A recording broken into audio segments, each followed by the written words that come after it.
امام حسن بن علی رضی اللہ تعالی عنہما وہ حدیث روایت فرماتے ہیں،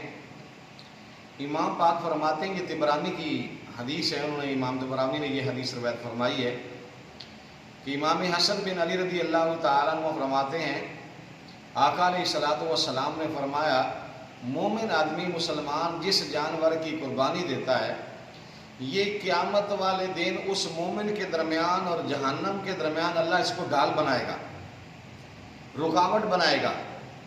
اس قربانی والے جانور کی وجہ سے اللہ تعالیٰ اس مومن کو جہنم کے بجائے جنت میں داخل فرمائے گا۔ ادھر جہنم، ادھر قربانی کرنے والا مومن، درمیان میں یہ جانور رکاوٹ بنے گا، یہ اس کو ادھر جانے نہیں دے گا۔ اس لیے امام حسن بن علی رضی اللہ تعالیٰ عنہ فرماتے ہیں، آقا علیہ الصلوۃ والسلام نے فرمایا کہ جب قربانی کرو تو خوش دلی سے کرو، خوش ہو کر کرو، دل کی خوشی کے ساتھ، مسرت کے ساتھ جو ہے نا اس کی قربانی کرو۔ اور دوسری حدیث میں آتا ہے، آقا علیہ الصلوۃ والسلام نے فرمایا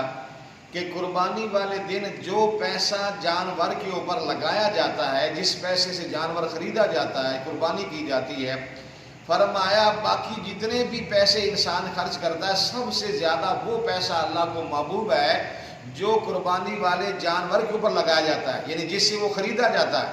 وہ پیسہ اللہ کو اتنا محبوب ہے۔ اس لیے فرمایا جب قربانی کرو تو خوش دلی سے کرو، محبت کے ساتھ کرو، اللہ کی رضا کے لیے کرو۔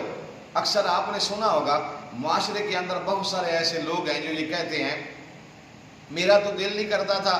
بچوں نے ضد پکڑ لی، بچوں نے کہا جی قربانی کرنی ہے، پاپا جانور لے کے آؤ،